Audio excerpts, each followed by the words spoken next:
What's up, people? Welcome back to the channel. So these are 5 cards that I picked out that are going to be extremely good in the next format after the ban list comes out. We already have Cyberstorm access. All we need is a ban list, and these cards are going to take off. So if you like what we do here, please feel free to like and subscribe. If not, it is all cool. Without further ado, let's get into the cards.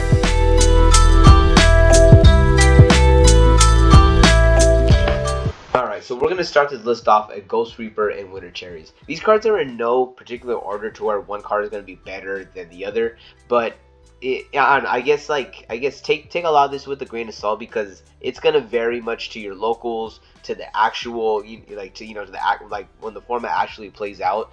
But in my mind, if I just take everything what's being handed to me on paper, and I look at Super Heavy Samurai, and I look at purely, I know that I could bring down the power level of both those decks by taking out their main extra deck monster. So if you take out the Scarecrow from the Super Heavy Samurai, or if you take out the Nor from the purely, you bring down the power level of those decks to a point where they are extremely manageable.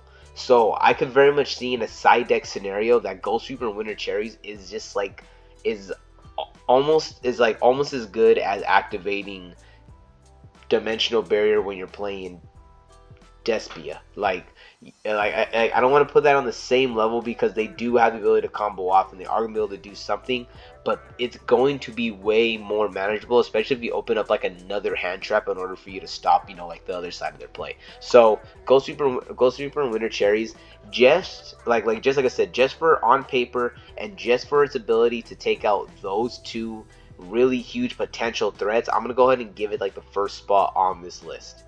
The second card I want to put on this list is Dark Ruler No More. Now I understand that this is not going to be like the best against the purely Nor, because it would be unaffected by this, but against all the other strategies. So if you have Sprite, that still puts up a board. If you have Kashtira, that still puts up a board. If you have if you have Super Heavy Samurai, that puts up a board. You could play Dark Ruler No More, and you could take those boards out.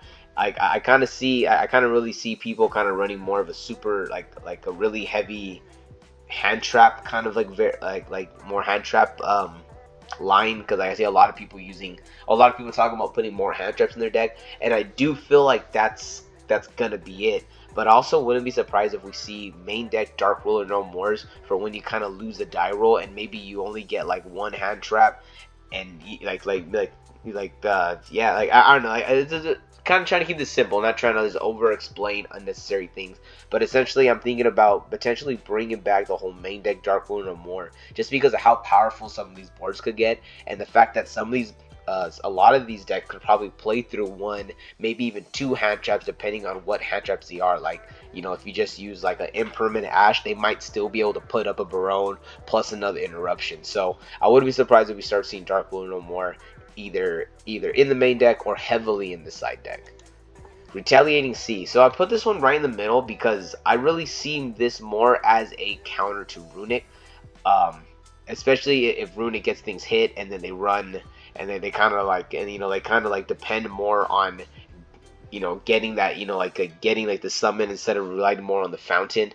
I could really see as Retaliating Sea being a game changer.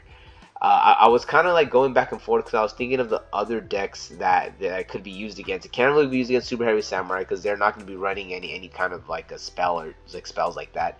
So I really kind of just see this as that tech card that like people kind of run to, where when if Runic is still around and there's still like a whole bunch of different variants, you can kind of have Retaliating Sea to kind of be there to kind of shut those variants down. And I know it's probably going to have some other uses, but like I said, I mostly kind of just put this one in there for its ability to kind of keep Runic in check, especially if it doesn't get hit. If Runic doesn't get hit, because they're still going to try to sell it in the tin, then definitely Retaliating Sea will be huge for the next format.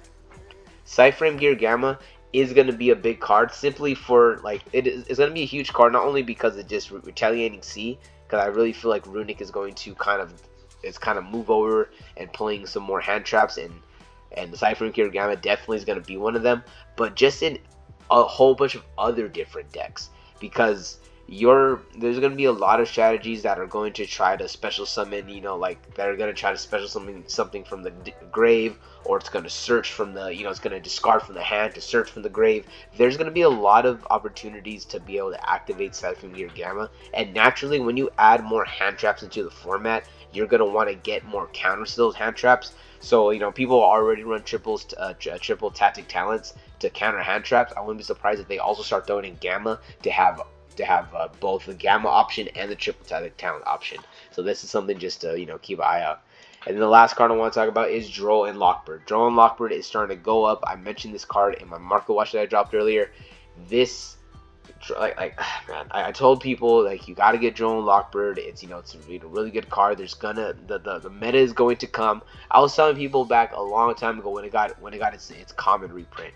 So I've been screaming this before I did my channel, and I'll continue to tell people, always get Droll and Lockbird when it's very cheap. You don't want to be caught without it, because right now I think the rares are like $3, and then the commons are like going even crazier, and like the ultras are like are 24. So yeah, so if you like I said, if you don't have them, or if you think you have them in your bulk, look for them, and just know that these are going to be really good cards, and you're going to want to have 3 copies. Alright guys, that's it for the video. Peace out, and I'll catch you in the next one.